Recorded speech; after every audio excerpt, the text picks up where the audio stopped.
Usaping pananampalataya. Ang pangangaral ng mga pastor sa Pilipinas.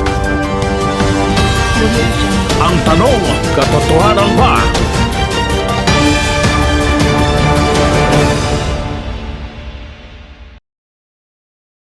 Ang mapapanood ninyo ay ang running debate ni Brad Eli Soriano at ng mga ministro ng Iglesia ni Cristo. Kung meron tayong makikita na dapat bigyan ng reaction, ay ating kokomentuhan. Oo nga pala, ang pag-like ninyo sa inyong pinanood ay malaking suporta na sa aking channel. Halina at panoorin na natin. Sino ba talaga yung yung anghel na umakyat sa sikatan unang araw talaga? Ayon po sa Biblia, tsaka yung uod na Jacob po talaga. Yung anghel na umaakit sa sikatan ng araw, yun ang nagbabawal doon, yun ang may control doon sa apat na anghel eh. Puro anghel kasi yun eh. Hindi ho ba si Manalo yun? Hindi. Puro anghel yun. Magkakaisa yun. Yung apat na anghel may hawak ng... Pero ayon sa pasugo po nila.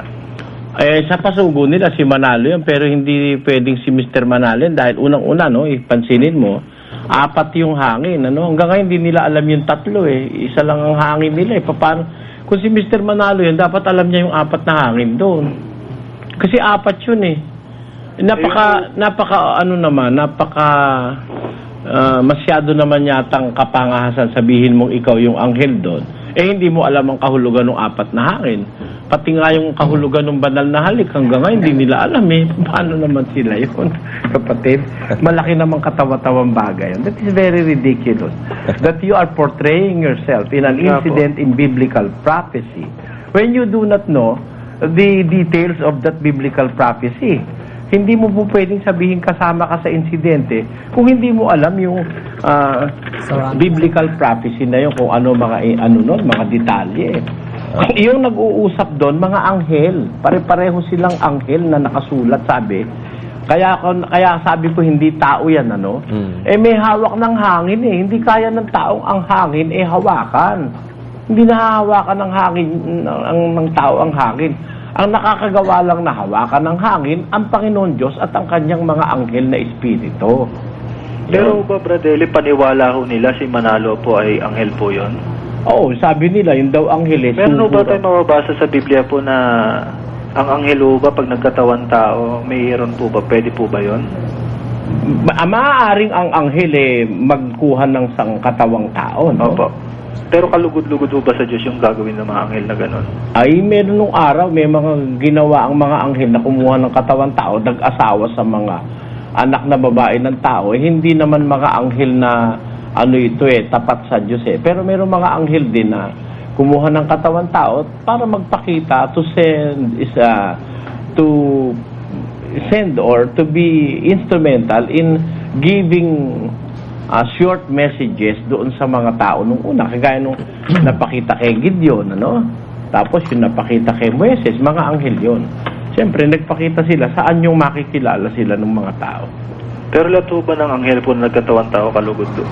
May purpose ho ba na... Meron iba, may purpose na within God's will. Pero yung iba, may purpose sila na hindi within God's will. Basahin natin yung Judas, Brother Willie. Yan po'y nasa talatang 6 ng San Judas.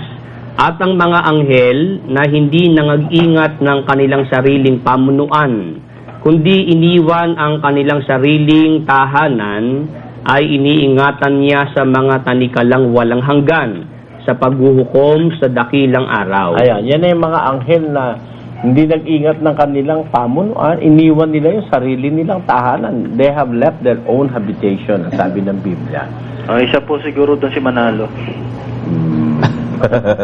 Bradeli, ano ba yung mga pinagsasabi kanina nung nakinig ako doon sa kabilang stasyon na sabi ni Ramil na lahat daw ng mga tinuturo nyo daw po, kontra-kontra daw po lahat. Paano hindi magkakakontra-kontra? Pinagko-kontra-kontra nila yung magkakaibang tema at magkakaibang sitwasyon. Ganun talaga trabaho ng mga yun eh. Ako hindi ko alam kung ano yung ano kanina dahil honestly, hindi ko naman napapanood. Minsan nga programa ko, hindi ko napapanood sa dami ng obligasyon ko eh. Kaya ako lang napapanood pag halimbawa merong gustong ipasagot yung ating mga yung ating mga editors, yun, napapanood ko. Minsan nga, pagka pinapanood ko, parang, siyempre, ikaw man, manood ka nung hindi mo naman kursunada ang tipo ng mga pagmumukha. Ano lang, mawalan ka ng ganang kumain. Pero simple lang po yun, Mr. Carino. Makasabat na po. Kung sinasabi nilang lahat ng tinuturo ni Brother Eli, kontra-kontra, dapat ang dami pala nilang pwedeng ilaban sa kanya sa debate sa TV. Nga doon po ako nagtataka. Dapat lumaban na sila. Opo. Yung kanila, kontra-kontra, in black and white kapatid Pasugo na lang po, kontra-kontra na po. Kontra-kontra. Oo. Kaya po nakakainis lang ho kasi minsan pakinggan Para sila pinili, sila ho ang tama palagi. Hindi naman ho makalaban ng debate. Siguro siya nga yung anghel na umakit sa sikitan ng araw. Kaso lang ho, nalaglag na bagok. Yun nga siguro, kaya mali na ituro. Kaya nakakabuwisit ho minsan pag hindi ho kasi na... Ganun po. Salamat, Mang Ed. Salamat po. Salamat po, Brother Eli. Salamat po. Thank you very much po, Mr. Carino. Ayan, ganyan na lang po ang inyong dapat na maisip, mga kababayan, no? Kung totoong yung kanilang mga ipinupukol kay Brother Eli, kaya nilang panindigan, at sabi nga nila, kontra-kontra ang aral ni Brother Soriano, di ang dali-daling talunin sa debate ni Brother Eli. Bakit ayaw nilang lumaban? Paano alam nila yung kanilang mga pinagagawa, fabricated, mga hindi totoo? Ang katunayan, iba yung video, iba yung audio. Oo. Magkahiwalay. Mga pinag-iimbento kung saan-saan pinagkuha na magkakaibang sitwasyon, Brother Joseph, ano? Totoo po yun. At magkakaibang tema. Yan. Kaya alam naman nila yung fabrication yung kanila. Ayan, ganyan po yan. Hindi naman nila kayang patunayang yan totoo. Oo. Kasi sa harapan, kapatid na Josel, pag harapan na, dumating na doon sa kung matutuloy ang debate, may cross examination yun, ano? Sa cross examination, pag tinanong ni Brother Eli, yan bang tape na yan na sinasabi mo, bularan na isang galing? To prove the veracity, authenticity of nung kanilang mga sinasabi. Magandang gabi po. Tanong lang po, Brother Eli. Opo. Kasi di po, sabi nyo, di ba nagkahiwalay-walay yung iglesia? Yung sinaunang iglesia, kasi di ba pinag-usig po sila? Opo. Para bang, siyempre ngayon, parang wala na ako naririnig na totoong iglesia yung nasa Israel, parang ganun.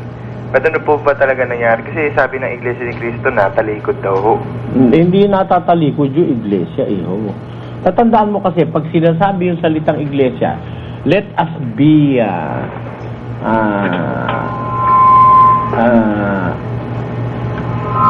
let us be always meticulous. Kung ang pag-uusapan ay Biblia, huwag tayong papayag na tayo basta sabihan na lang ng ganon, aamin tayo. Pag sinasabi yung salitang iglesia, unang-una, ang iglesia, kasama si Kristo roon. Siya ang ulo noon. Una, ang Diyos ay nananahan sa iglesia. Ang iglesia ay tahanan ng Diyos. Sinasabi yan sa unang Timoteo 3:15. Babasahin natin. Ang nakasulat po sa talata, ngunit mo ako'y magluwat ng mahabang panahon ay upang maalaman mo kung paano ang dapat sa mga tao na ugaliin nila sa bahay ng Diyos, na siyang iglesia ng Diyos na buhay at haligi at saligan ng katotohanan. Ayon. But if I tarry long, that thou mayest know how thou oughtest to behave thyself in the house of God, which is the church of the living God, the pillar and ground of the truth. Y sino fuere tan presto para que sepas cómo te conviene conversar en la casa de Dios, que es la iglesia del Dios vivo, columna sa Castilla y apoyo, no? Pero dapat dyan fundasyon, columna y apoyo de la verdad. Ayan, sinasabi dyan na ang iglesia ay bahay ng Diyos. Paano yan sa Cebuano, kapatid na technician? Kung malangan man ugaling ako, ikaw mahibalo na unsaon sa paggawi diha sa sulod sa panimalay sa Dios. Nga mao ang iglesia sa Dios buhi. Sa buhi nga Dios ang haligi ug panalipod sa kamatuoran. Yan, sinasabi sa Biblia yan na ang iglesia bahay ng Diyos. Si Kristo ang ulo o pangulo sa bahay ng Diyos na siyang iglesia, no? Si Kristo ang ang tagapamahala diyan sa bahay ng Diyos. Pakinggan mo sa 10:21 ng Hebreo. At yamang may isang dakilang saserdote na pangulo sa bahay ng Diyos. Ayan, ang dakilang saserdote na yan ay nasa 3:1 ng Hebreo pa rin. Kaya, mga banal na kapatid, mga may bahagi sa pagtawag ng kalangitan, inyong isipin ang apostol at dakilang saserdote na ating kinikilala si Jesus. Ayan, ang ating Panginoong Jesus ay siyang pangulo sa bahay ng Diyos, sabi. Para ngayon, pag sinabi mo na ang bahay ng Diyos natalikod, pati ba si Kristo at ang Diyos natalikod na? Kasama yun doon sa iglesia. Ang Diyos ang may-ari ng bahay, si Kristo nang mamahala doon sa bahay, at doon sa bahay ng Diyos may apostol, may propeta, may pamamahala, may wika, may kung ano-anong mga kalooban Diyos doon sa iglesia. Nasa unang Korinto yan, 12:28 hanggang patuloy. Pagkatapos, pag sinabi mo ngayon na iglesia natalikod, lumalabas, pati Diyos, pati si Kristo natalikod na rin. Kaimpertinentehan niya ng iglesia ni Manalo. Unang-una, kahit lahat ng pastor, pag patungin mo sa iglesia ni Manalo, wala silang mababasang ang iglesia natalikod. Kahit isang sita. Merong mababasa, Brother Willie, may tumalikod sa iglesia, pero hindi yung iglesia ang naitalikod. Di ba? Kaya yan, malaking kagaguhan yung aral ni Manalo na yan. Yan kaya niya sinasabing natalikod para siya makapagtayo siya, magkaroon siya ng papel. Ang labas niya papel di hapon. dahil hindi naman totoo yung allegation. Akala ko po dahil natakot sa hapon. Ganon ang ibig ko sabihin. Ano po ba nangyari? Kasi, di ba, after nung namatay yung mga apostol, ano una nangyari sa iglesia? Doon sa mga taong nasa iglesia? Walang makakapagsabi kung ano nangyari sa kanila dahil yun ay, kumbaga, dumating yung tinatawag na Dark Ages of human history. Wala tayong written history of humanity or the whole of the story of the human race. Wala tayo noon. Walang available noon. Wala kasing nagsulat noon. Di ba? Kaya lang natin dinatnan ng banal na kasulatan kasi ito'y kasulatang ang Diyos mismo sa kanyang kapangyarihan, pinasulat niya ito. Pero human history, wala tayo. Actually, pagkatapos ng panahon ni St. Timothy, na katulong ni San Pablo sa pasimula, wala na tayong informasyon kung ano nangyari kay Timothy, kung pinatay ba siya ng mga Hudyo, o kaya kung ano nangyari sa kanya, wala na. Kasi wala na ng written history. Pero, we must not speculate na nawala ang iglesia. Kasi pag in-speculate mo yon, hindi ka naniniwala sa salita ng Diyos. Kasi ang sabi ng Diyos, ang kanyang pagliligtas ay sa lahat ng salit-saling lahi. Pakinggan mo sa Isaiah, ganito nakasulat. Sa 51, at ang talata po ay 8. Ngunit, ang aking katwiran ay magiging magpakailanman, at ang aking pagliligtas ay sa lahat ng salit-saling lahi. For the moth shall eat them up. Naka-off yata yung mic natin. Ayan, but my righteousness shall be forever, and my salvation from generation to generation. Ayan, ang aking pagliligtas ay sa lahat ng salit-saling lahi, ang wika niya. Mas mi justicia permanecerá perpetuamente y mi salud por siglos de siglos. Ayun. Yun ang maliwanag, ano? Ang aking pagliligtas sa lahat ng salit-saling lahi.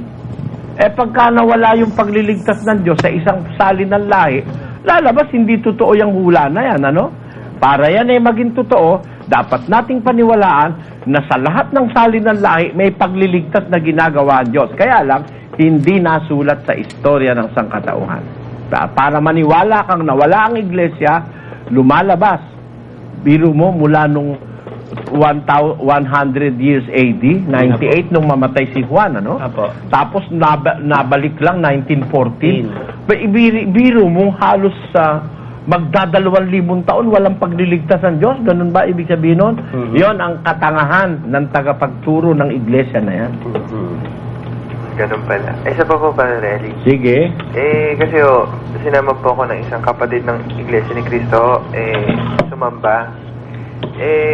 Ang alam ko po sa inyo po, hindi ko kayo tumatanggap ng abuloy na hindi kapatid po. Lalo na sa bisita. Opo, bakit to sa kanila? Kasi, siyempre ako, bisita po ako, nahiya naman ako, tinapatan ho ako nung parang plastic. Kaya nga mali yun yung tatapatan mo yung bisita. Sa amin iyo, pagka dumalo ka, merong offering box doon sa harap, doon sa pumupunta yung nagbibigay, hindi yung kahon ng pumupunta sa magbibigay.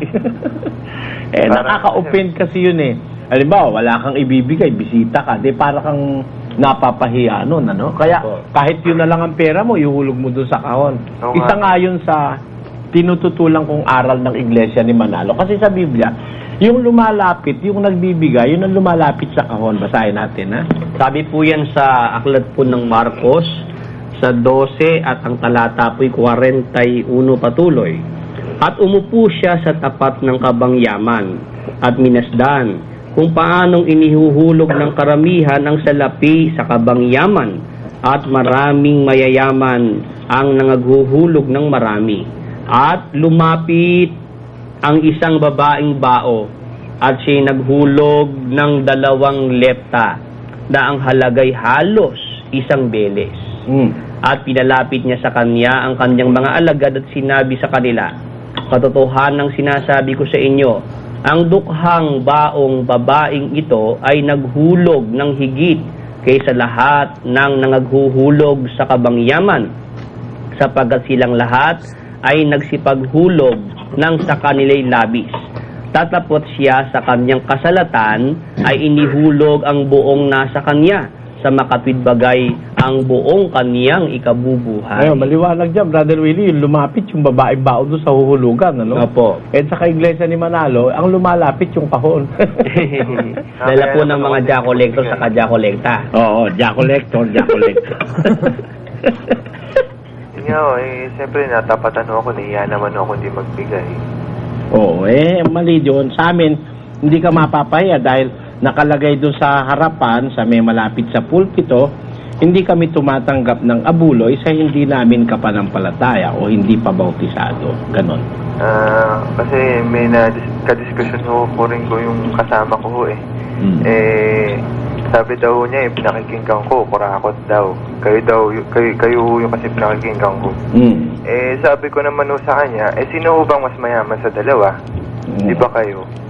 Sabi ko, kasi niyayaya ko na rin yung kaibigan kong makinig sa inyo matigas ko siyempre lalambot din yun sa kapityaga. Maraming salamat po, brother. Salamat. Ngayon, pagkadating naman sa controversy ng religion, Brother Josel, there is no end because there is no final arbiter yet. On earth. But all things will be settled very smoothly. It will become smooth and academic in the time of 1 or 2 Corinthians 5:10. Sinasabi ron ng apostol na si Pablo, tayong lahat haharap sa hukuman ni Kristo. Ayan, yan ang iniintay ko para kay Kabularan, kay Ramil, saka kay Paul, at saka kay yung caramel na walang na hindi matamis yun. Although wala pa din yung time na yun na sinasabi ni Brother Eli, yung mga nagsusuri naman ngayon, sila na humahatol na alam namin kung sino paniniwalaan. Kapatid na Daniel. Kaya ang pinakamaganda naman natin yatang magagawa na lamang ay yung hayaan natin ang mga kababayan na natin na makaalam ng ating dinaranas na pagigipit sa ating mga kaibayo, lalo na sa kaso po ni Brother Eli. Talagang yung kurakot pinalalaganap nila, kurakot daw ako, Brother Eli. Yun nga po ang isang kampanya nila at siguro nga po ay ang mapapaniwala niyan yung hindi naman masyado siguro tayong napapakinggan. Pero alam mo, maganda siguro isang ilabas natin nga dyan yung kanilang mga dating miyembro na nandito na sa atin. Anyway, may mga nakaredy rin si Brad Mel na pailan-ilan dyan na pwede natin isalang Para naalala ko lang tuloy, Brad Danny. Salang mo. Opo, Brother Eli. Yung bulag, di ba? Nung mapadilat ng Panginoong Hesus sa kanyang pagiging bulag, bay sabi ng mga detractor ng Panginoon wag ka maniwala dyan. Tao na yun, makasalanan yan eh. Yan eh, masamang tao yan eh. Buti ang sagot ng bulag maganda eh. Ang sagot po ng bulag ay kung siya'y masama, di ko nalalaman. Iisang alam ko, dati akong bulag na matagal na dinadaan-daanan nyo rito, di nyo napadilat. Ngayon, dilat na ako. Mga papapil kayo, mga buwisit. Oo, di ba? Ganyan yan. Kaya maganda, alam nyo. Mas magandang sa kanila natin mapakinggan eh. Ano bang nakita nila kay Brother Soriano? Brother Mel? Thank you. Sige, At samantalang inahanap, bigyan na natin itong long distance, Brad Josel, ano? Ian, Vince Cruz ng San Pedro, Laguna. Ian, gising ka pa? Ay, wala na siya. Tulog na siguro si Ian. Line 2, Arnel Solano ng Bacoor, Cavite. Arnel, wala na. At siguro, nakaready na ba tayo dyan, Brad Mel? At ang layon po nito ay upang patibayan na kung totoo na gaya ng kampanya ng Iglesia de Manalo na ang panig nito, lalo na po si Brother Eli, ay totoo yung binibintang nila, no? Ay bakit naman iniiwan sila ng kanilang mga miyembro? At bakit naman sila, yung grupo ng Iglesia de Manalo, bakit naman walang mailitaw? Na kahit isang galing dito, ilitaw nyo. Na matino. Oo. Na matino, Brother Iniintay nga Danny. natin ng Brad Willie na ilabas yung si Abad Santos ba yun? Ilitaw mo yan at titingnan natin ang kanyang kredibilidad kung totoo. Iniintay ko nga at ipakikita namin sa inyo kung anong klaseng tao yan. Yan yung nandun sa Cebu, kapatid na Josel, na nag-dirty finger pa Yan. Sige, ikarangal mo. Sige.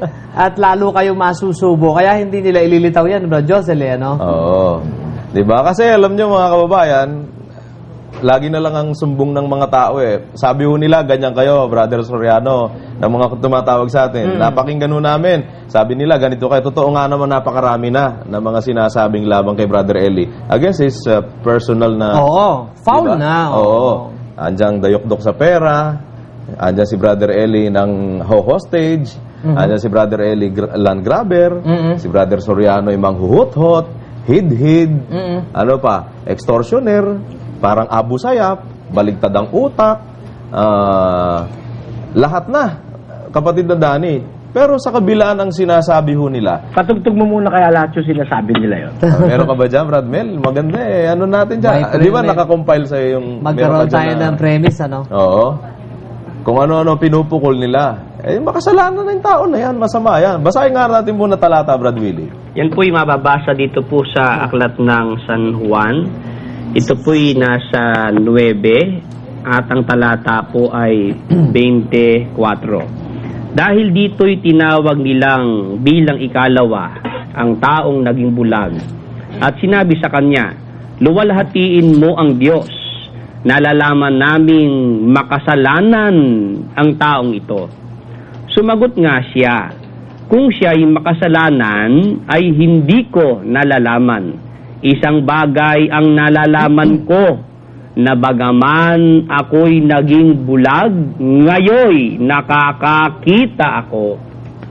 Di ba? Sakit yan Sampal yan sa pagmumukha nila, diretsahan, Brad Danny. Oo. Makasalanan pala itong taong ito. Ngayon ko lang nakita, napadilat ang mata ko. Matagal na inyo akong dinadaan-daanan rito, wala naman kayo nagawang mabuti. Oo, di ba? Kayo pala matitino. Di ba? Kayo pala matitino, kayo pala mababait, kayo pala sa Diyos. Ba't ganyan kayo? Itong makasalanan na ito, yan naman naging kasangkapan na para mamulat naman ako sa tama sa pagkakilala sa katwiran. Bakit? Pati yung miyembro nila, kapatid na Josel, ano? Ba't ikaw pala tama, ba't iniwang ka? Oo. Kaya ito yan, kapatid na Dani. Ngayon, sa samahan pala ni Mr. Soriano, pinapag-aabuli na minumulestya pa. Ganun po. Inuutangan. Sabi na sa ibang termino, inuutangan. Gabitin na natin. Minumulestya sapagkat alam naman natin, di ba bayaran ni Mr. Soriano yan Inuutangan na, inuutakan pa. Ganun po. Hindi ba lumilitaw ngayon? Sa samahan pala ni Mr. Soriano, pinapag-aabuli na minumulestya pa. Ganun po. Inuutangan. Sabi na sa ibang termino, inuutangan. Gabitin na natin. Minumulestya sapagkat alam naman natin, di ba bayaran ni Mr. Soriano yan Inuutangan na, inuutakan pa. Ganun po. At ikaw, Mr. Soriano, kung sa bagay, alam kong pikong ka eh. Lalo pag nabubunyag yung mga kasalbahihan mong eto, huwag ka At ikaw, Mr. Soriano, kung sa bagay, alam kong pikong ka eh. Lalo pag nabubunyag yung mga kasalbahihan mong wala na ibang konklusyon, Mr. Willie Santiago, yung amo mo mandurukot. At kasama ka amo ron mo sa yun. mga mandurukot, sa grupo ng mandurukot. Wala na ibang konklusyon, Mr. Willie Santiago, yung amo mo mandurukot. Ang amo mo At nga yumaman kasama ka ron sa mga mandurukot, sa grupo ng mandurukot. At sana po, makita ninyo kung magkakano na ang mga nakuha ni Mr. Soriano, nahuthot ni Mr. Soriano sa kanyang mga kaanib. At sana po, makita ninyo kung magkakano na ang mga nakuha ni Mr. Soriano, nahuthot ni Mr. Soriano sa kanyang mga kaanib. Ba't hindi mo ituro yung sarili mo? Numero 1 ka sa binabanggit na matakaw, walang kabusugan. Asong matakaw? Ba't hindi mo ituro yung sarili mo? Numero 1 ka sa binabanggit na matakaw, walang kabusugan. Asong matakaw? At saka napapansin ko, kapatid na Paul, talagang tuso ito si Mr. Soriano eh. Napapansin ko, kapatid na Paul, talagang tuso ito si Mr. Soriano eh. Nakakulimbat ha? Oo, 2 taong nga nangungulimbat ng illegal, Mr. Soriano. Nakakulimbat ha? Oo, 2 taong nga nangungulimbat ng illegal, Mr. Soriano. Nang rarakit. Ayaw mo nung nang rarakit, nang gagancho. Opo. Ayaw mo nung nang rarakit, nang gagancho. Sagutin mo. Tuso ka talaga. Sagutin mo. Tuso ka talaga. Tanong mo, hindi ba panloloko yan? Hindi ba panloloko yan? Hindi ba panghuhut-hut yan? Talagang nanghuhutot ito si Mr. Soriano. Hindi ba panghuhut-hut yan? Talagang nanghuhutot ito si Mr. Soriano. Mr. Soriano, racket o hindi? Mr. Soriano, racket o hindi? Nakakaawa naman, napatulan mo yung baliw. Nakakaawa naman, napatulan mo yung baliw. Kapatid na rin Yung ka sa akin tanga. Ayoko na masabihin sira-ulo talaga ito si Mr. Soriano. Sabi no? Ayoko na masabihin sira-ulo talaga ito si Mr. Soriano. Kaya masasabi natin international kung mamulo dito si Mr. Soriano eh. Kaya maliban tawagin ko piano. Hindi ho. Xerox yan oh. Huwag ka Kaya masasabi natin international kung mamulo dito si Mr. Soriano eh. Kaya maliban tawagin ko piano. Hindi ho. Xerox yan oh. Lapastangan talaga ito si Mr. Soriano eh. Lapastangan talaga ito si Mr. Soriano eh. Kaya nga itong ating pag-aaral, mga magulang at mga kaibigan, hindi ho ito personalan eh. Kaya nga itong ating pag-aaral, mga magulang at mga kaibigan, hindi ho ito personalan eh. Hindi ho personalan, kalbo. Baka sabihin na naman ng mga manggagawa ni Mr. Soriano na may personal tayo. Hindi po. Baka sabihin na naman ng mga manggagawa ni Mr. Soriano na may personal tayo. Hindi po. Lumilitaw po dito, hindi lang tanga si Mr. Soriano, engot pe. Bakit? Lumilitaw po dito, hindi lang tanga si Mr. Soriano, engot pe. Si Mr. Soriano, pinakamalaking pisti eh. Hindi pala. Ito si Mr. Soriano, pinakamalaking pisti eh. Jablong Soriano, yung yun ang mabigat eh. Yung Jablong Soriano. Jablong Soriano, yung yun ang mabigat eh. Yung Jablong Soriano. Nahihibang yata ito si Mr. Soriano. Nahihibang yata ito si Mr. Soriano. Ano ka? Hindi pa personal. Kaya ako dito ho sa atin, wala akong personalan eh. Baka sabihin na naman ng mga manggagawa ni Soriano na may personal tayo. Kapatid na dan eh. Ano pa nga bang tawag mo dyan? Kung yan ay hindi pa pamimersonal, ibig sabihin, mas matindi pa dyan ang kanilang na... Baka ang pamimersonal, yung pagkababariling ka na nila. Yun nga po. Ayan. Sa dami ng kanilang mga ipinukol. Alam mo, konti pa lang yan eh. Talaga? Hindi pa yan eh. Wala pa nga dyan yung nang-ho-hostage eh. Abu Sayyaf eh, wala pa nga eh. Sinabi pa lang... Sabi, alam naman natin hindi babayaran ng Mr. Soriano yung utang niya. Gago talaga, no? Biro niya, pinag-aabuloy na raw. Minumulestya pa kasi inuutangan, hindi naman daw babayaran. Alam daw nila yon. Alam mo? Paano mong nalaman yon, Rabil, ha? Ano batayan mo? May maililitaw ka ba kahit sa husgado? na dyan sa akusasyon mo na Yung yan? kinuha mong miyembro, ilang may utang sa akin eh. Yung Abadiano, yung mukhang gago. Oho. Diba? Ngayon, ano masasabi ko dyan, kapatid na Josel, ay ganito. Yung kanilang mga sinasabi na ng hostage, illegal, sa inyong capacity kaya at influensya sa gobyerno, kung kami may illegal, palulusitin nyo kami. Ha? Sila pa? Naku. Kami pala ay meron kaming mga aktibidades na illegal. Lumilitaw, napaka-inutil mo, ikaw pala nakakapansin wala kang ginagawa, nakatiwangwang ka yan. Di ba? Yun ang lohika nun Dahil kung totoong may illegal kami, dapat ikaw mismo ang unang gumawa ng legal na hakbang. O alin ang totoo? Kayo ang gumagawa ng illegal. Kaya, yun lang pinaparatang niya. Sabi niya, wala namang ibang konklusyon Yung amo ni Mr. Willie Santiago, mandurukot. Brad Willie? Yung amo nga niyang kakakitaan ng ebidensya, Brother Josel Bakit? Sa dami ng mga nanakaw sa miyembro nila di ba? Yung hinihingi na hulog dyan sa kanilang kapilya, yung lagak, Brother Josel, na yan hindi naman hihinto na hanggang sa magwakas na mundo, Brother Josel. Walang katigil-tigil yan Yung Huwebes na abulo yan. Yung Santa Cena, sa umaga na may abulo yan, Brother Josel.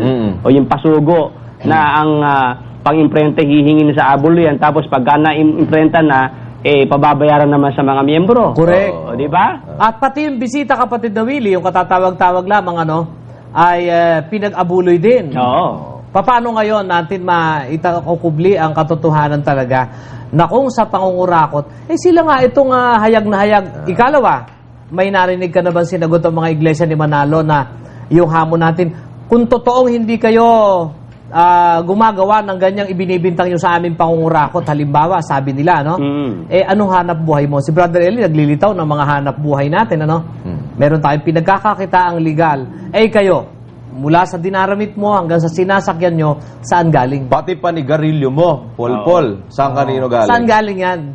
Diba? At kung gusto mo, at binabagit niya, yung amo mo, di mag-amuhan tayo. Anong hanap buhay ng amo mo? Di ba? Ganun lang naman tayo. Itanong nyo lahat ng miyembro ng Iglesia ni Manalo, anong legal na hanap buhay ng amo ng Iglesia ni Manalo? Pati ng ministro, sama mo na. Di ba? Saan ngayon a-apply yung nangulimbat? Kanino a-apply yung sinasabi nyo mandurukot, ng huhut-hut? Saan galing yan? Kanino dapat sa inyo yan? Di ba? Ganyan lang yan ngayon, pagkasama-sama ng gusto nyong imarka sa personal ni Brother Eli Soriano, pati sa mga miyembro nyo, ganyan na lang kung tirahin nyo si Brother Eli. Pero nagkakaalaman kung sino ang pinaniniwalaan ng tao Correct. Yung mga miyembro nyo, naglilipatan sa amin. Kayo naman iniiwan. Kaya masakit. Ang patunay nito, kapatid na Josel, gusto nyo? At itangin nyo lang ito. Sa Marikina, kokonti na ang dumadalo sa inyo, di ba? Kaya ngayon pati mga pagsambat nyo, pinag-aanyaya nyo, di ba? Ang plugging nyo, mga kapilya bakit? Malapit nang masunog yung mga kapilya ninyo sa araw. Baluarte nila, Brother Josel. Opo. Baluarte nila dati sa Pasig. Mas marami na tayong miyembro ngayon sa Pasig. Totoo po yun. Totoo yun. Gusto mo, maglabasan tayo ng miyembro di ba? Talaga. Ganyan lang yan. Ngayon, Pakita natin yung miyembro nila. Brad Mel, pwede na ba tayo? Eto po. Ano pong pangalan? Eden Mabulay. Yan. Ilang taon po kayo sa Iglesia ni Manalo? Handog ako. Handog po kayo. So, nakailang taon kayo bale? Bali, kasi ako ang first child na naging handog Kasi yung mother ko, ng iglesia, 1914, July 26. Kung anong age ng iglesia ni Cristo, gano'n din ang age ng mother ko. Ba? Okay. Bakit po kayo umalis pa doon? Kasi nag-asawa ko ng Catholic. Against, diba? Tiniwalag nila kayo? Hindi. Kasi yung mother ko, diakonesa, namatay na. Oho. Both father and mother ko patay na. Opo. Diakono at diakonesa. Mga kapatid ko, mga kaanib rin lahat. Oho. Sabi nga ng mister ko, lagot ka, umanda ka, susugurin ka ng mga kapatid mo rito, sabi niya. Tapos sabi ko, mas mabuti nga para mahikayat ko sila na umano rito, yung mag-observe para malaman nila kung ano. Para magkaroon pa kayo ng chance na makausap sila. Mas maganda sugurin nila kayo. Mas gusto ko nga sugurin. Ano naman nasasabihin nyo pag nakausap nyo na sila? Ako nang bahala mag-ano sa kanila kasi alam ko na matagal na ako nakikinig kay brother. Nung husband ko kasi, nauna nakikinig yun eh. Kay, ano ba yun yung programa ni brother Eli, yung Genius Family? Opo. Kay Don Manolo. Oo. Tapos, nung nag-asawa kami, doon ko na, kasi nga, ayaw niya na, galit ako kay Brother Eli Soriano nung una eh, pero hindi naman ganun hindi naman ganun kasara ang mind ko para magalit ng Isang beses kasi natulog kami, siya nakikinig. Tinatakpan ko yung dalawang tenga ko ng unan. Tapos, sige lang siya, pakinig lang siya ng pakinig. Basta, hindi lang niya ako yung binabali, wala lang niya yung ko. Ba't ka nakikinig dyan? Sabi ko. Nung bandang huli, dapat siya nauna, di ba? Ako nauna pa ako sa kanya ngayon, hindi siya kaanib. Ganun ba? Oo. Kasi yung trabaho niya kasi yun ang sagabal. Pero wala siyang tutol sa pag-anib nyo. Siya nga naghatid sundo sa akin nung dinodoktrinahan ako eh. Saka siya, nandito siya ngayon. Ganun kasama yung 5 anak ko. Okay.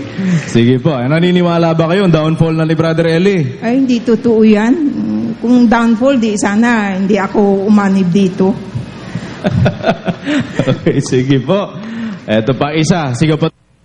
Yun. Isa pa lang yan, Brad Danny, Alam mo yung lahat na nakahilera doon, mga galing sa iglesia ni Manalo, yun ang bunga ng paninira nila kay Brother Soriano. Makasalanan pala si Brother Eli. Masama pala. Manghuhut-hut pala si Brother Eli. Nangungulimbat pala. Baliw pala. Mandurukot pala si Brother Soriano. Pinakamalaking peste pala si Brother Soriano. Ba't nagkakaganyan miyembro nyo? Lumilipat dito sa amin. At biro mo yon, handog, anak ng isang, sabihin mo, pioneer sa iglesia nila, 1914 pa. Yung kanyang magulang. Kaya doon na rin siya ipinanganak eh. Di ba, Brad Danny? Ganyan po yan. Isa pa lang yun. Pero marami pa yan, Brad Mel eh. Bakit na wala? Baka masyadong humaba daw eh. Sige. Ganyan lang. So, nasasaktan kasi itong mga ministrong ito sa nangyayari na naaalis sa kanila, mga miyembro nila, marami, Brad Danny. Oo naman. Yan po kasi talagang, kumbaga, by group ang pag-aalis ng Iglesia ni Cristo sa kanila dahil sa nakikita dyan sa kanilang mga style ng pakikibaka na foul. At dyan bumababa na ang kapatid na Josel kung gaano kadelikado ang estilo ng itong mga taong ito dahil sa ito halatang halata na spoiled eh. Di ba? At di na lang na halos tayo kainin eh, di ba? Doon sa broadcast nila nakangising-ngising aso yung dalawa eh. At kung pwede lang sigurong tirisin, kaya lang nananatili, takot namang humarap sa atin ng personal, lalo na kay Brother Eli, sa isang maginoong pakikipag-usap. Sana, sabi ko nga, Paul, yung gigil mo, iraos mo sa aktual. Humingi ka ng permiso kay Erdi, at lamanan mo si Brother Eli, hindi yan kung puro kiyaw, pangit sa lalaki, ang ganyan puro kiyaw, kapatid na Josel, ano? Lalaki ba yun? Hindi nagbabaon. Pag ikaw ay nagsalita ng against sa kanino pa man, at hinamon ka na, ako, kapatid na Josel, kahit ako'y talo, mauobliga akong lumaban. Oo. Ganun yun eh. Una, wala namang masasaktan dahil sa usapan lang naman. Kung gusto nyo, dyan kayo sa studio ninyo. At dito naman tayo sa studio natin. Kapatid na Josel, wala namang ano nun. Kaya lang, ang kailangan nga lang ay yung ganong may isang maayos na hindi yung dyan lang sa kaharap mo lang, cameraman mo. Siyempre, baka yung cameraman mo, medyo nasusuya na rin sa pagmumukha mo eh. Kapatid na Josel. Hindi ka taka-taka yun? Opo. Alam mo sa akin kung bakit? Bakit po? Yung technician ni Brother Mike nandito na sa atin. Oo nga po. Ayun nga naman. Ay, nako. Diba, Dibs? Yan, mga kababayan. Pero sinusumbong natin sila, kapatid na Josel, sa ating mga kababayan. Dahil yan talaga, libelous na yan, kapatid na Josel eh. Yan ay na paninirang puring hayag. Pero, bakit po, baka sabihin, ba't hindi kayo magdidemanda? Ikaw mang ang nasa aming kalagayan. Na ganyan ka, impluensya sa ating lipunan niyang samahang yan. Magkaka-interest ka pa ba? Di bali na. Basta siguro ang pinakamaganda, kailangan lang malaman ng ating mga kababayang Pilipino at ang Pilipinong mas nakararami, nakauunawa at hindi nyo kayang paikutin, kapatid na Joseph. Okay, sige. Antabayan na po kayo ha. Ipiprepare lang natin yung iba pa mga pahayag ng mga dating iglesia ni Cristo. Ba't hindi ngayon? Inihanda lang po sandali. Yan ang hirap. Dapat nakahanda. Samantala po ay puntahan natin dapat nakakaya nga ako bumili ng computer eh. Ganun ba? Di ba, Brad Mel? Ganyan yan. Laki ng ginagastos ko sa computer na yan eh. Hindi ko naman hinihingi sa inyo yan. Oo, wala po nga eh. Brother Eling, may lilitaw na kapatid na Danny, anything na sabihin mong unethical man lang eh. Na? O kaya sabihin natin kagaya ng ipinupukol nila na si Brother Eli nang huhutot nagmumulestya, wala eh. Ito pong mga nababanggit ni Brother Eli na to sariling kayod din niya ito ng sariling pinagpagalan para lang magamit din para sa gawain sa ganito. Correct. At kahit pa paano, makasagot tayo, lalo na po si Brad Eli, sa mga, kasi kung hindi tayo sasagot, kapatid na Josel, maaaring ang ilan nating mga kababayan ay makapag-isip din. Kagaya ng sinasabi po ni Brother Eli na isang... Noong linggo lang, may isang babae hindi Yun nga po. nakatiis eh. Yun nga sana, gusto kong iparinig eh. Noong linggo lang, may isang babae hindi nakatiis na. Sinasabi yung sa kurakot daw ako, nagsalita, di ba? Oo, opo. Siguro maganda siguro iskan na natin kaagad. Hinihingi ko po ang pahintulot na gusto ko pang magpahayag ng aking nararamdaman sa programang Ang Tamang Daan tungo sa Kapahamakan. Bilang opisyalis ng South, minsan ko napanood ang kanilang programa. Masakit. Sakit sabihin nilang dayukdok sa pera ng ating mga ngaral. Paano nila mapapatunayan dayukdok sa kapatid na Eli sa pera ng mga kaanib dito sa Iglesia ng Diyos? Anong katibayan nila? Ilabas nila. Pero pag panigurado kung may ilalabas man sila, puro kasinungalingan lang ang mga yon.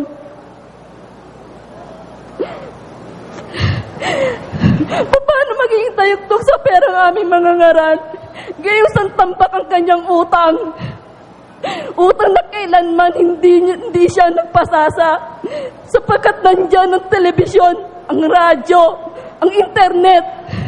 Nasaan ang pagkakataon niya maging dayukdok sa pera? Wala.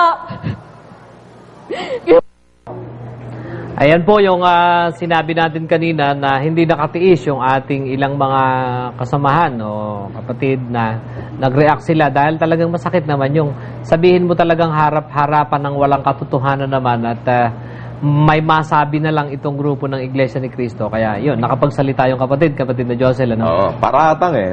Kaya alam mo, kapatid na Danny, imbes na makuha nila ang loob ng mga kapatid dito, dyan sa ginagawa nila, lalo lang lalo lang namamarka silang mga sinungaling eh. Dahil direct na kabaliktaran nung inyong mga ipinaparatang kay Brother Soriano ang talaga namang nasasaksihan ng mga kapatid. Tama yan. At dahil dyan sa bagay na yan, ito naman po ang naging bunga ng kanilang masasamang mga sinasabi laban sa ating mga ngaral. Si kapatid na Joselito Amansek, kaanib ko lang po nung May 11, ito lang pong taong to. Nung ako po'y kaanib sa Iglesia ni Cristo, masasabi ko pong maalab po ang pananampalataya ko na yun ay tunay. Ang tanging pangarap ko nga lang sa buhay, umabot ako ng 10 taon sa Iglesia ni Cristo at papasok po akong VIP ni KRD. Yun pong VIP, mga kapatid, kagaya po ng close-in security ng kapatid na Eli. Isa lang po ang pinapangarap ko noon. Kung mamamatay po ako, gusto ko po sumalo ng bala. Napapatay po sa akin pong kinikilalang anak na sugo. Minahal ko rin po ang pagiging-iglesia ni Cristo ko, mga kapatid. Hanggang sa napadako ako ng Saudi Arabia. Naging maningas ang aking damdamin, tumutulong ako sa mga kapatiran, hanggang sa aking pag-uwi. 10 taon po ako sa Iglesia ni Cristo. Agaya po ng nababanggit nila, pag hindi po kaanib sa Iglesia ni Cristo, talaga pong kung ano po mangyayari, mangyayari. Pero nung naisama po ako ng pinsan ko, kaarawan po ng kapatid na Ellie nun, tatandaan ko. Nung nakita ko po ang kapatid na Ellie, mga kapatid, muli pong tumubo sa puso ko yung awa. Matagal ko na akong hindi nararamdaman yun eh. Palagi akong galit sa kapwa ko. Pag hindi ka anib sa amin, sige, miski saan tayo makarating. Yung palang galit na tumimo sa puso ko, mga kapatid, 10 taon na pala yun, hindi ko alam. Bago ko naramdaman ulit ang awa sa aking kapwa. Ganun lang po, mga kapatid. At isang bagay lang po masasabi ko sa pamunuan ng Iglesia ni Cristo. Kung talagang tunay po kayo, magtayo rin po kayo ng isang programa, no? Itanong mo kay Manalo. Na itutumbas po sa programa namin. Kung ayaw mo po ng itanong mo kay Manalo, itanong mo sa 3. Pwede na rin. Maraming salamat po. Pangunahin na po sa Diyos. Sa awa po niya sa akin at natawag po niya ako sa iglesia. Nagpapasalamat po ako sa mga ngaral namin, ay kapatid na Ellie, ay kapatid na Daniel, at sa kanila po mga pangunahing kinakatulong. Ganda na lang po, mga kapatid. Matanong ko po sa inyo, Brad. Sabi nyo, ang nararamdaman nyo noon panay galit sa mga hindi nyo ka-iglesia. Sa paanong paraan na itawid sa inyo yung ganong damdamin? Sa pulpito ba naririnig nyo yun o paano ba? Ang doktrina po kasi sa amin, kami lang maliligtas eh. Ang sanlibutan po nun is sanlibutan talaga. Na kapag binangga kami, ang paggawa po ng masama sa amin, tutumbasin din namin ang kasamaan, kumbaga. Sinaktan kami, sasaktan din namin sila. Pero yung pag-ibig, sinasabi rin sa mga teksto, pero hindi tumitimo sa amin. Hindi tumitimo. Hindi yun ang nag-ahari sa inyo. Hindi po eh. Kung mapagbibigyan niyo pa po ako ng sige po, sige lang po. Yun nga pong asawa ko, mga kapatid, anak din po ng dating manggagawa na Iglesia ni Cristo yun. Noong nalaman po niyang umanib ako rito, hinagupit po ako ng sinturon sa likod 3 beses.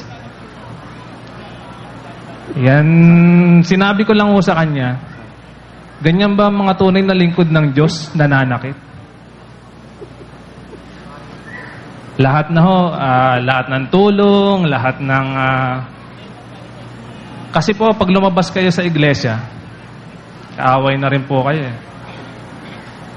Mga kaibigan nyo dati, ka iglesia nyo, lalayuan na kayo. Kaya yun lang po, yung mga nandito po, mga dati kong kakapatid sa Iglesia ni Cristo, iniimbitahan ko po kayong makinig sa pagsigaw ng aming kapatid. Buksan nyo lang po ang inyo pong mga puso. Alam nyo rin po, naging kaanib din po ako eh. Iniimbitahan ko lang po kayo sa mga programa namin sa Channel 21, sa RMN, saka sa DCRH. Yung pong pagdalo-dalo ninyo rito, isang malaking factor na po yan, mga dati ko pong kapatid na Iglesia ni Cristo. Sapagkat sa ganyan pong paraan, ako po'y natawag din. Maraming salamat po. Gaano kayo katagal na nakinig kay Brother Eli ho? Wala pa pong 1 buwan, kapatid. Nagpadoktrina na po ako kagad eh. Wala pong 1 buwan? Talaga ha?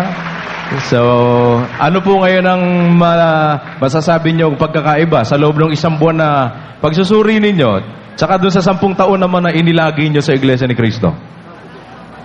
Yung pagkakaiba sa Iglesia ni Cristo at saka po dito sa atin na napakalaking, hindi ko masasabi pong napakalaking bagay dahil tayo po dito mga kapatid, may pag-ibig po eh. May awa sa ating kapwa. Sabi nga po sa Biblia, kung ang kaaway mo ay nagugutom, pakanin mo. Eh, nung ako po nandun, iba po diwa ko eh. Miski po nagugutom, basta kaaway. Kaaway po. Ako talaga. Malaking diskriminasyon eh. Pinangarap nyo kanyang maging VIP ni ni Gideong Manalo eh. Pangarap niya, kapatid na Danny, sumalo ng bala na Para sa sugo. Para sa sugo. Handa siyang mamatay noon. Eh ngayon ba kung mamamatay kayo na nandito kayo sa kapatiran totoo, hindi ba kayo kinakabahan? Hindi po. Hindi rin kayo kinakabahan sa maaaring mangyari? Kung gaano po kalakas ang loob ko noon, nasumalo ng bala sa inaakala kong sunog. Hindi ko po masusukat. Ibig ko po sabihin, mas malaki pa po ang karangalang nararamdaman ko. At sabihin sa inyo, hindi po sa ako'y nangunguna sa Diyos. Mas mamatimising po mamatay na rito. Pero hindi nyo gagawing papatay? Hindi po. Wala kayong aral na gano'n? Wala po tayong aral na gano'n. Wala kayong naririnig kay Brother Eli Wala gano'n? Sa ibang iglesia baka meron pa. Sige po. Salamat po. Okay, Tam. Ayan, isa yan sa mga bunga ho ng pagsusuri sa dalawang panig, kapatid na Danny. Yung kanilang mga binabato kay Brother Eli na mga akusasyon na kung ano-anong mga masasakit na mga paratang. Yan ang bunga, mga dating INC ni Manalo. At yan ang buhay na dokumento, kapatid na Josel, buhay na ebidensya na hindi tayo ang nagsalita para sa kanila, no? Ang katunayan, nun lang natin nakaharap yung tao na yon, yung kapatid na yun natin na galing sa iglesia ni Manalo. Nagsalita siya nun talagang sa kanyang paniniwala at naranasan doon sa kanila at yung nararamdaman niya dito sa atin. Iba kasi yung dinaldal na ni Bularan, dinaldal na ni Ramil, dinaldal na ni Michael. Iba na yun eh. Ang pagsalitain mo, ang ginagawa nila gayaan niya nung isang galing sa kanilang nalipat sa atin, asan yun? Asan? Yun ang iba yung sinasabi mong may galing sa inyo na ililitaw natin. Pero yung galing sa amin, hindi mo mailitaw. Yun lang naman yun. Tawag ni Attorney Rosal dyan, hearsay. Ganun po ba yan, Attorney? Right from the horse mouth na yun, na nagsalita na yun. Talagang makita mo yung mukha niya nagsasabi ng katotohanan. Na-observe mo lahat, pati emphasis. Bukal sa kanyang puso yung sinasabi niya. Attorney, walang script yun, ha? Kitang-kita. Hindi ka pareho nung i-feature nila, may script sila nabuta pa sila. Sabit. Di ba? Sila nasa panel na may script na lahat Yung kanyang demeanor of delivery, yung kanyang yung tone of the voice, makikita mo yung sabi. Ang sabi, hindi mo nga nakita Hindi mo nakikita kung sino nga yun, di ba? Ito, kitang-kita na, face to face. Di ba? Ganyan.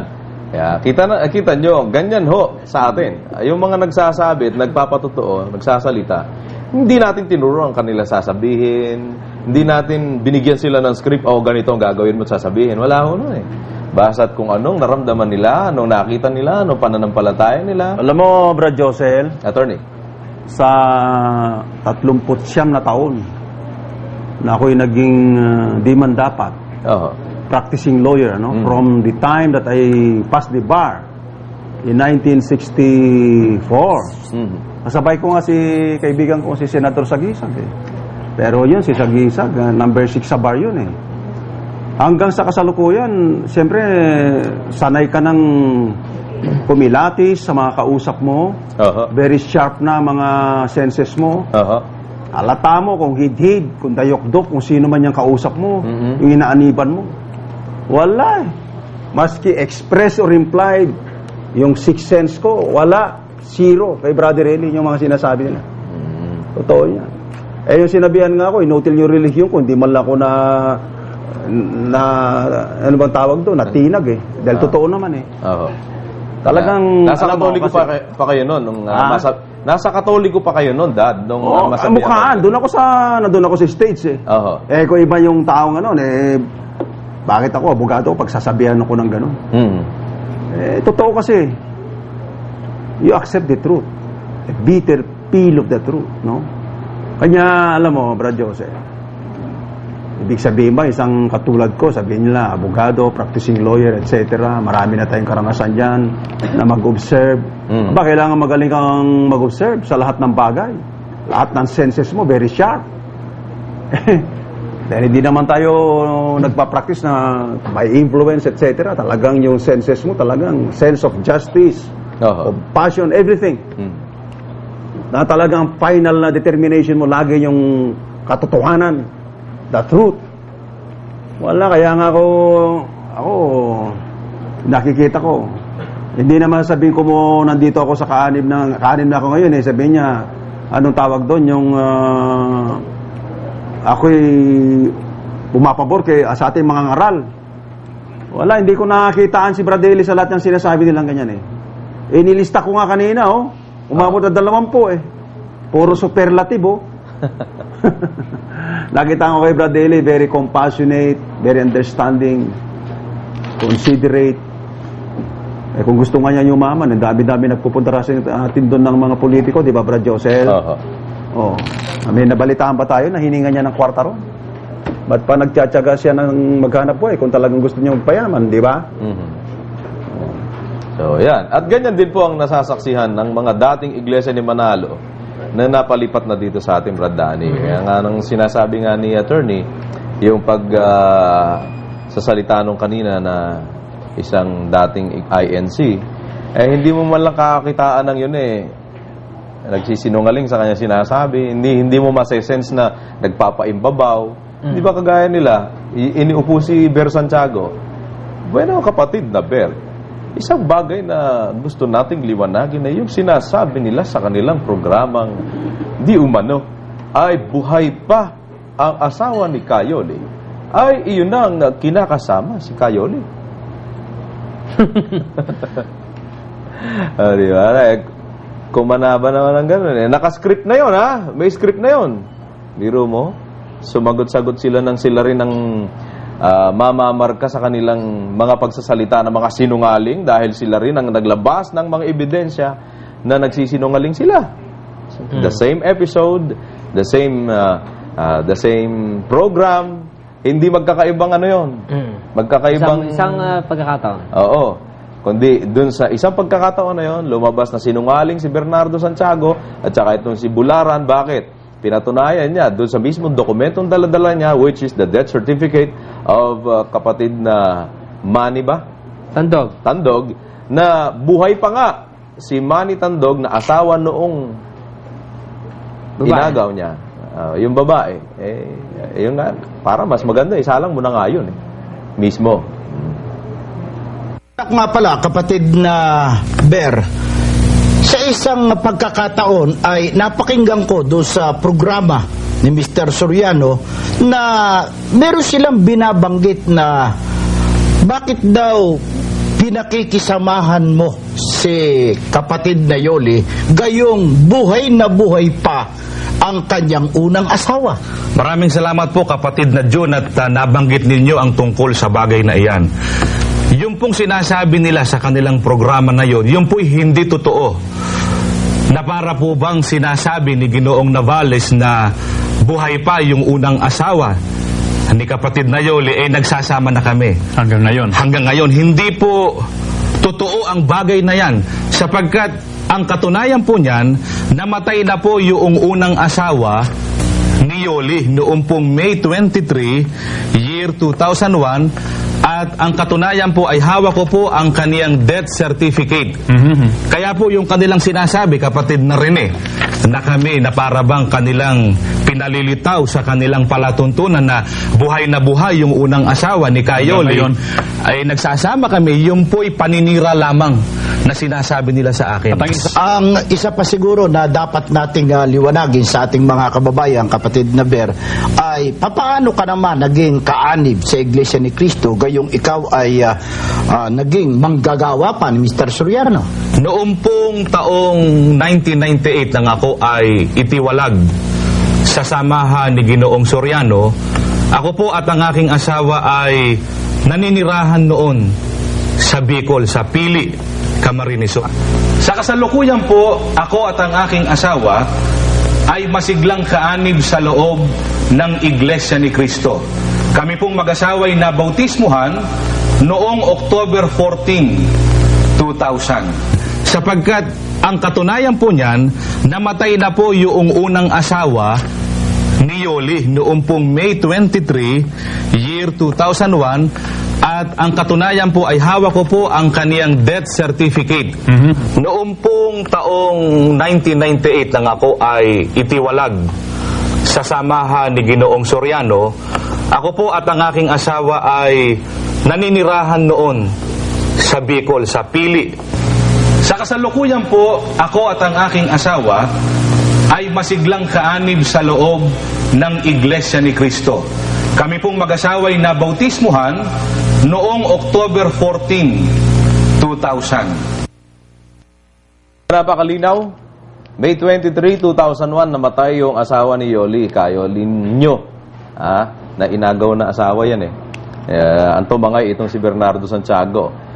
At siya ay nabautismuhan, ano nga ang petsa yon? October 14, 2000. Diba? Kaya lang malinaw dyan. Nabautismo sila sa Iglesia ng Manalo, October 14, 2000. Kailan daw namatay yung lalaking talagang asawa ng Yoli? May 23, 2001. Kailan daw sila natiwalag dito sa samahan natin, kapatid na Dani? Dahil nga sa salang pangangalo niya. 1998. Di na makalinaw na nagsisinungaling kayo? Yan ang mga walang kredibilidad, Attorney Rosal. Sequence of events lang. Kita mo na. Napaka-simpleng suriin, di ho ba? Sunod-sunod mo lang on dates, Opo. May kukumpare mo na talagang itong mga petsang ito ang nagpapatunay at sa kanila ring bibig ng galing na nagsisinungaling sila. Yan ngayon ang i-feature ninyo, yung mga ganyang klase ng mga miyembrong natiwalag dito, napunta dyan sa inyo para magsalita ng laban kay Brother Eli Soriano at sa kapatirang ito. Pero yung mga ipinalalabas namin bilang katunayang talagang yung mga ginagawa ninyong paninirang puri kay Brother Soriano ay hindi umiepekto, kundi bagkus kapatid na Dani, to our advantage dahil naalisan kayo ng mga miyembro, lumalaya sa inyo, nagagalit sa inyo mga miyembro nyo sa ginagawa nyo. Wala kasi kayong makikatwiran sa banal na kasulatan, kaya puro paninirang puri. Ang nagiging bunga, ayan, daming mga miyembrong nalilipat dito sa atin. Oo naman. Kaya nga, yun ang ating masasabi po dyan. Siguro, mayroon namang sapat na kaalaman at talino ang ating mga taga-subaybay upang kahit paano ay makilala nila yung nagsasabi ng totoo at yung nagsasabi ng mali. Isa lang ang ating masasabi dyan. Ang sinasabi ng Iglesia ni Manalo ay isang desperadong hakbang upang tayo ay kahit paano nagbabaka sakali sila, na kahit paano ay makasira, hindi naman po epekto yan sa isang taong nagsusuri. Bagaman maaaring may makapakinig diyang mga tao na hindi naman tayo pakilala, pero naniniwala tayo na lalo na pag napanood po si Brother Eli ay mas maunawaan nila ang ating kalagayan. Kaya, ang ating masasabi, hindi tayo sa kasalukuyan nagrereklamo o nagdidemanda. Pero isinusumbong at iniiwan po natin sa bayan ang pagpapasya. Bagaman naniniwala tayo na ito yung mga foul, libelous na mga utterances, mga sinasabi pa nila sa broadcast. Pero diyan nakikita ngayon kung gaano kababaw at walang urbanidad ang grupong yan. Siyempre, nasasaktan sila, didepensa. At ang last defense ng fools, sabi noong ni Africa, Brother Attorney, ay yung pong gagamitin nila yung sarkastiko at saka yung ridicule. Yan ang sabi ni Ginoong Africa. Gano'n na lang, kantsaw na lang, kapatid na Joseph. At kapatid na Dani, sa ginagawa nila, ito pa ang naging mga bunga ng kanilang paninira. Kapatid na Annalyn, taga saan po? Local ng Capitol po. Capitol. Malapit kayo sa sa sentral ng iglesia ng Sa Manalo. Bali handog po ako. Tapos naging mga awit ako doon, Kalim, Ingat Yaman, etc. Marami po. Ngayon po, dahil mahilig po ako magpalda ng mahaba, yung mga kakwair ko, sinasabihan ako, nandiyan na naman yung Serena, sayo sa akin. sinasabihan akong Serena. Pero sabi, di ba, huwag kang matitisod, bawal yun, masama yun. Kaya dinidedma ko na lang yung inaanon sa akin Serena. Tapos, ngayon po, yung asawa ko po, nakikinig na kay Brad Eli. Ngayon po, bali, active pa rin ako ng Iglesia ni Cristo. Sabi ko, pwede ba hinaan mo yan? Wala kang matututunan dyan kay Soriano, puro mura. Tapos lalo niyang nilalakasan. Hanggang sa matulig na ako. Ayun, tinatakpan ko na lang ng unan yung tenga ko. Pareho kayo nung kapatid na yon. Oo. Tapos po, hindi ko po alam na nagpapadoktrina na po yung asawa ko. Tapos nung malaman ko, hindi ko alam na babautisma na siya. Kasi kaling sabay naman nun, nagsumulat ako, nilagay ko dun sa Biblia, mumili ka, ako o si Soriano. Sabi naman ng asawa ko, mas pipiliin ko si Soriano kasi hindi mo naman ako maliligtas eh. Hindi mo ako maililigtas. Hindi kayo nagselos?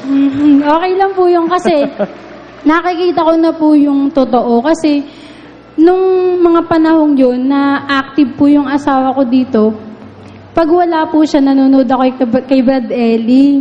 Tapos pag hindi ko na po siya napapanood, nalulungkot ako. Umiiyak ako pag di ko siya napapanood. Grabe!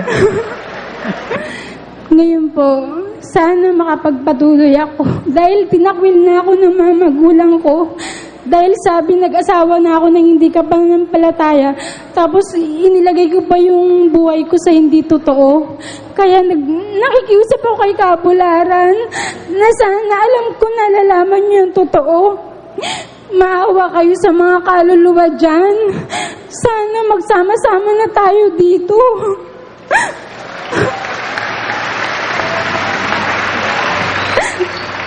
Alam ko nalalaman nyo, Kabularan, totoo to. Hindi nyo lang kasi hinaanon na meron kayo dyan. Diyan kayo kumukuha ng panigarilyo nyo. Kailangan magsama-sama tayo dahil nalalapit na yung paghuhukom. Tapos kung dumating yung kapigatian, makikairin nyo ba yung mga kaanib ninyo? Hindi.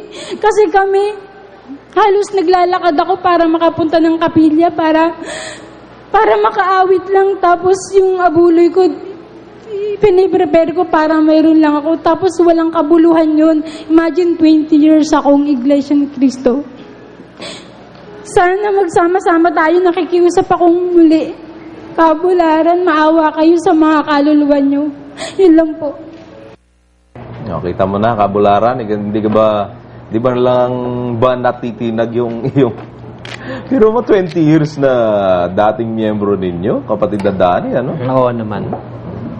Ngayon, ang kanilang pamamaraan ng pagganti ay tatakutin tayo dun sa ating mga ibinibigay na telepono. Hindi wala kayong makikitang katwiran dyan. Murahin nyo ng murahin yung operator na nagre-receive ng ating mga tawag. Anong mangyayari niyan? Ang masasabi natin dyan, nalugi pa rin ay kayo.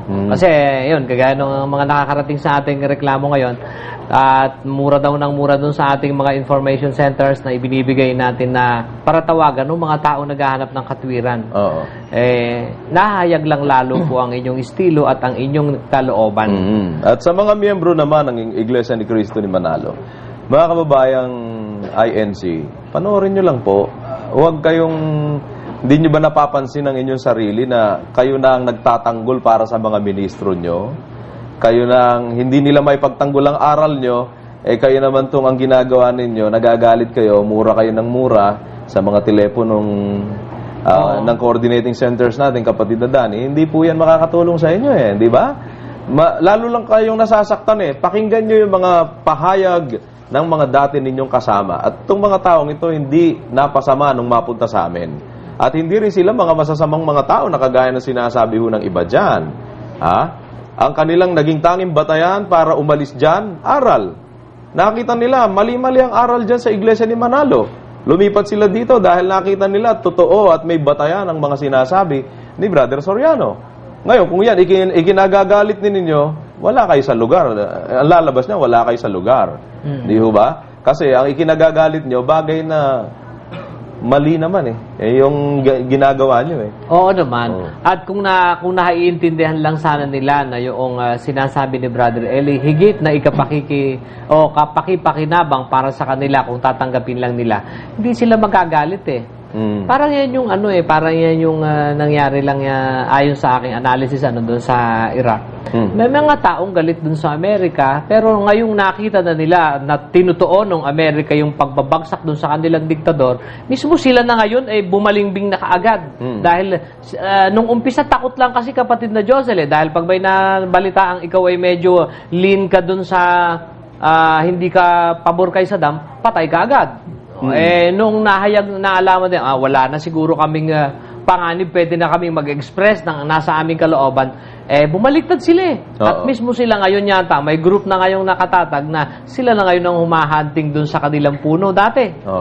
Wag ko kayong matakot dyan sa inyong mga puno. Kung totoong yan ay karapat-dapat at sulit na atin sanang pagbuwisan ng buhay at pagbigyan ng katakot-takot na kapritsyo at pakainin ninyo ng lahat ng inyong ikinabubuhay hindi nyo naman pinagnakawan na iaabuloy mo ng iaabuloy din. Suriin mo, ito bang pastor ko karapat-dapat o mukhang ako'y ginagawa lang palabigasan ito. Di ba ganun lang naman? Magsuri lang mabuti. Huwag po ninyong daanin sa ganyan dahil hindi rin po yan para sa inyong kapakinabangan kung ginagawa ninyo.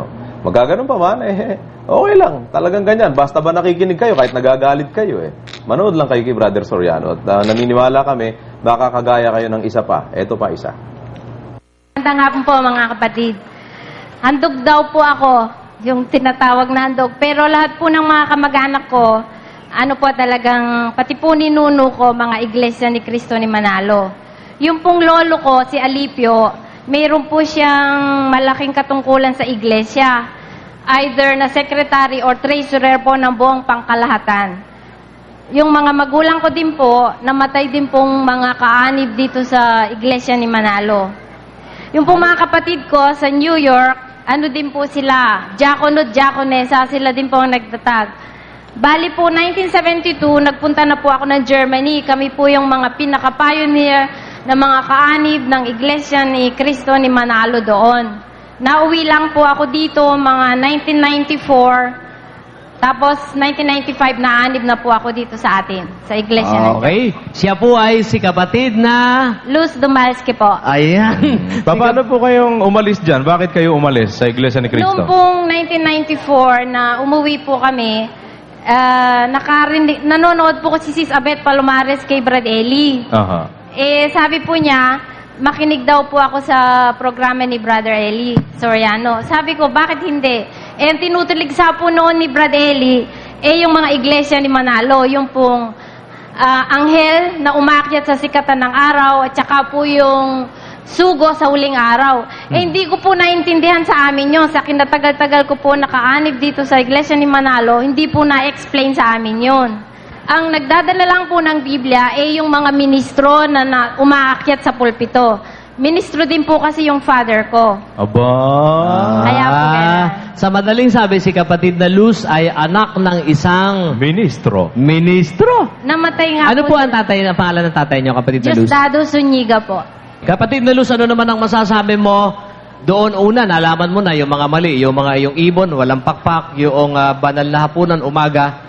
Yung ba'y hindi sumagi sa isip mo na dapat nga, ma-justify sa'yo yun, yung banal na halik, anong ibig sabihin nun? Wala po. Kasi po, pagka magbuhat po bata, sumusunod na kayo sa inyong mga magulang. Para pong na lang po yun, hindi nyo na po naintindihan yung tungkol sa aral. Basta po, inaaral sa amin, ang huling sugo, bago po kami mabautismuhan, paniniwalaan namin ng sugo sa huling araw ay si kapatid na Felix Manalo. Yun ang dapat matanin. Opo. Tapos po, hindi nila ine-explain sa amin yung mga aral na narinig ko kay Brad Eli.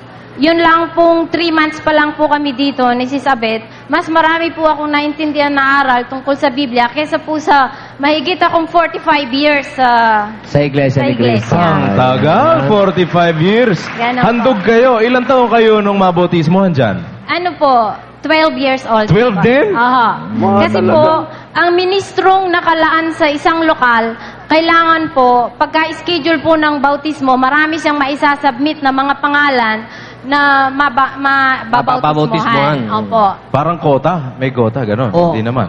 Oo, para makahabol dun Para sa... po sila kasi po, mayroon pong numbers na naanib para maordinahan po sila. Ayun, kota nga. May kota po. Mayroon po talagang kota. Ano po ang masasabi nyo kay Kabularan sa kalagayan, kasalukuyang takbo ng sagutan ng panig na ito at doon sa panig na Iglesia Bali ni na, Cristo? subaybayan ko din po lahat yan. Binabali-baligtad po yung mga salita eh. Normally po, pinuputol niya sa gitna ng sitas yung dapat niyang basahin sa buong buo na sitas sa Biblia. Para po mayroon lang siyang maipuntos. Pero normally po, kung talagang tutuusin niyo pong babasahin niyang buong buo yung sitas na nakalagay sa Biblia, wala po siyang mapapangkatwiran sa ating tagapangasiwa na si Brad Ellie Soriano. Okay. Ano naman po ang masasabi nyo kay Brother Eli? Mahabang panahon ang ginugol nyo ron. Yun nga po masasabi ko, yung pong konting panahon lang na susubaybay po kayo sa mga aral natin, mas marami po kayong matututuhan ng mga aral kaysa yung lifetime kayong makikinig at maanib sa kanila. Dahil doon po, talagang yung pong mga kapatid ko, kahit makikita nila maririnig nila itong mga pananalitang na-interview ngayon, alam ko po magagalit sila sa akin. Dahil tungkol po sa reliyon, hindi ako nakikipag-diskusyon sa kanila. Napakalalim na po yung ugat na nakabaon sa pagiging kaanib nila sa Iglesia ni Manalo. Pero actually, pagka po dalawang salita lang, hindi po sila makikilaban sa akin ng diskusyon. Dahil mga ministro lang pong nando doon, hindi makikipag-usap sa akin nung libing ng mother ko po. Okay. Saka yung father ko. Sige po, salamat sa inyo kapatid na Luz at sana iban. Diba? Si Luz Dumalski, yung kapatid na Dani, kilalang kilala mo yun. Oo naman. Taga Bulacan yun eh. Oo. At ganun palang kasaysayan niya ng pagiging miyembro ng Iglesia ni Manalo. Ano? Ang dugong nananalaytay sa kanya eh. Dugong.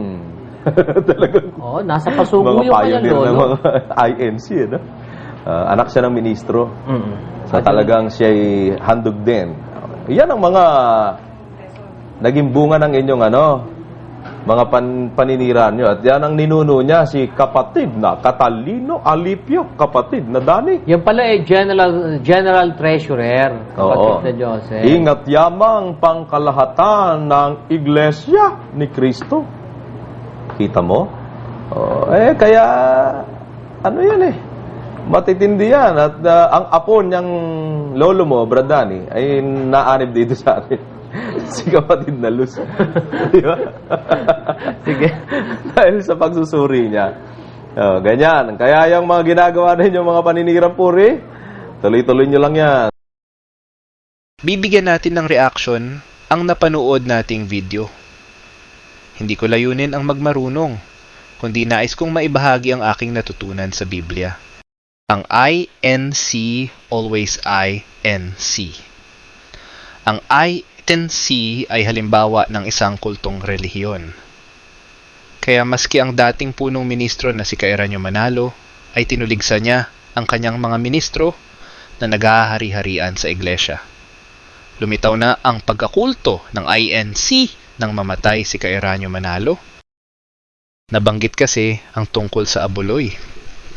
Ang sabi kasi ni Brad Ellie ay hindi sila tumatanggap sa hindi nila kapananampalataya at hindi nabautismuhan sa kanilang kasamahan. At ang talata na kanilang pinagbabatayan ay ang nasusulat sa 2 sulat sa Juan na ang sabi,